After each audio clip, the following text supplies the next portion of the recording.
Once again, we place our trust in the idea of a president. I, Donald John Trump, do solemnly swear that I will faithfully execute the office of President of the United States and will, to the best of my ability, preserve, protect,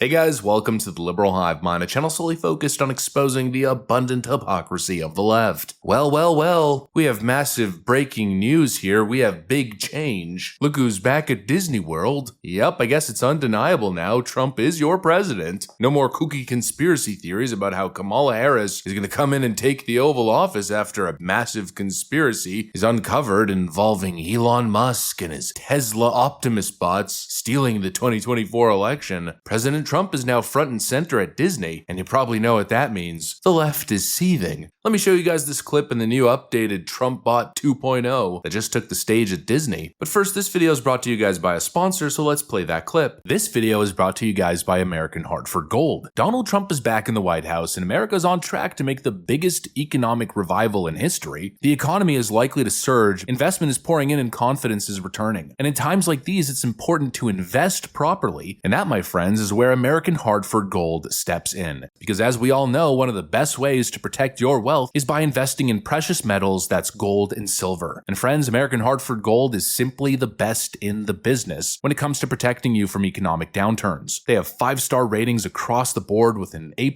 rating at the Better Business Bureau. In other words, they're a market leader in the space, helping Americans lock in their financial security by diversifying into real tangible assets. And I know that sounds good, but trust me, it gets even better. All you gotta do is give them a call and they'll send physical gold and silver straight to your doorstep, or they can help you add it to your IRA or 401k. Zero hassle, just smart investing. Actually, it gets even better because American Hartford Gold is currently running a special right now where you could get up to $15,000 in free silver on qualifying purchases. So what are you guys waiting for? Sure, things look like they're on the up and up right now, but history tells you it doesn't last forever. The incompetent buffoons will at some point bring on hard times and you gotta protect yourself. And so to get that process started, all you gotta do is call 844-440-1005. That's 844-440-1005, or text HiveMind, that's HiveMind one word, to 65532. Again, text HiveMind to 65532, and they'll get you guys set on the right track. A huge thank you to American Hartford Gold. Now back to the video. All right, folks, so here it is in all its glory.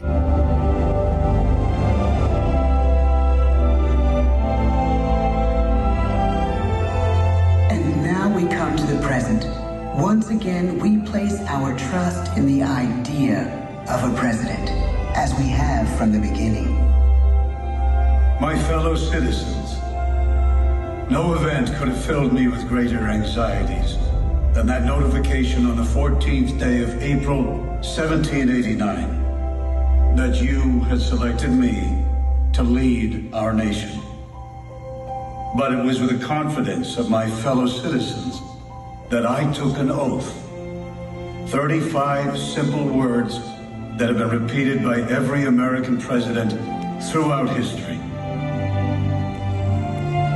I, Donald John Trump, do solemnly swear that I will faithfully execute the office of President of the United States and will, to the best of my ability, preserve, protect, and defend the Constitution of the United States. So help me God. A brand new animatronic figure is back front and center, and as is tradition, delivers a brief presidential address to the parkgoers, and you could just imagine the seething that is about to transpire. It's time to boycott Disney, folks. Hashtag boycotting Disney Presidential Hall for the next 4 years. Or who knows, maybe in 2025 fashion, we get the USAID NGO funded protest. You know, Disney gets the Tesla treatment. How dare you! Oh, here come the crusty old Antifa rejects screaming, "That's not my president," in front of the wax statue. And of course, that's exactly what's gonna happen. And how do we know that? Well, because that's what the modern left is. Not a political movement, not an intellectual opposition. No, it's a brainwashed cult of perpetual resistance. Resistance for the sake of resistance. The cause doesn't matter. You know, it's like how the bull always chases the red flag. Well, in this case, the leftist zombie chases the orange man. Resistance to what, you ask? doesn't matter. Whatever Donald Trump says, whatever he does, you resist by default. You know, it's actually rather easy, right? And you know what? In a way, understanding the culture of the left, I kind of understand it. It's the path of least resistance and the easiest way to a political payout. You don't need to actually govern well, make good decisions, and implement good policies, run a sound fiscal budget. No, why do any of that when you could just stack enormous debt, oversee crisis, and then just blame everything on Donald Trump and develop your whole political persona around the idea of resisting him? Ooh, we're gonna take him on. You know, like Gavin Newsom here. But what I want people to know is,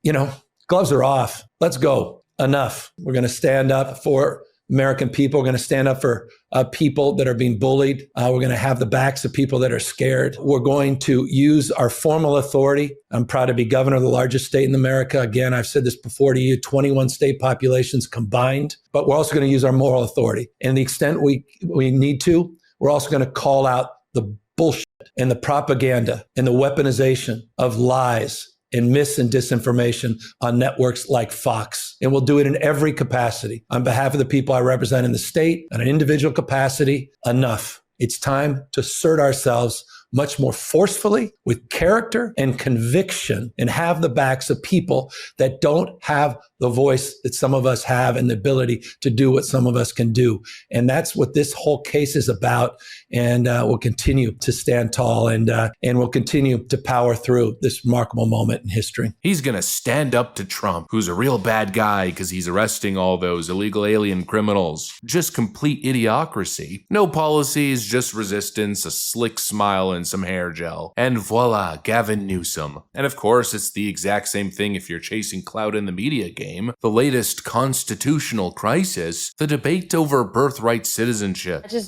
I can't believe that we are asking the question, is the 14th Amendment to the Constitution constitutional? That is what, it is crazy. And I am sorry, but people need to call, this is crazy. They're asking us not to believe our own eyes and our own ears. They're asking us to go against everything that we know to be true. This is insane. Oh, she's slamming the frickin' desk. She's just so serial, guys. You don't understand. It's so rage-inducing. How dare you ask whether the 14th Amendment is constitutional? The 14th Amendment is the Constitution, she shrieks. I guess completely ignoring the fact that she's arguing with a ghost because no one actually said that. How dare anybody question whether the interpretation of the 14th Amendment in regards to illegal aliens, if that's correct? How dare you think and how dare you engage in debate? No, just listen to Simone Sanders because she's thought about everything and she knows everything. How dare you question the Democrats and their voter importation scheme? Give me a frickin' break. But again, as I always say with these Democrats, acting all sassy and with an attitude or smacking the table, yelling at the top of your lungs as you piss your pants is not an argument. The 14th Amendment was written to ensure citizenship to freed slaves. I don't think the founding fathers intended to use it to allow foreign nationals to cross the border illegally, pop out an anchor baby, and get the whole family chain migrated into the country. The concern here is about the interpretation. But instead of having that conversation, the left would rather engage in theatrics, in the drama of outrage. How dare you even ask the question? You, sir, are a bigot, and I have officially won the argument. But again, all this does is prove just how completely unserious they are. It's always the same thing. Whether it's the Trump statue, whether it's the policy, or whether it's the color of the tie that the president chooses to wear today. With these leftoids, every time, every day, it's DEFCON frickin' 1. This is a political identity that requires you to be mad at all times. I mean, literally, you gotta channel your inner Rachel Maddow. Real mad. You need to be ready to cry about the poor migrants on demand at the snap of a finger, preferably in front of a fence looking into a parking lot. They simply can't function without manufactured outrage, because then of course the act dries out, and then the poor leftist is left with nothing. Anyways, that's what I got for you guys. Thanks for watching, and I'll see you on the next one.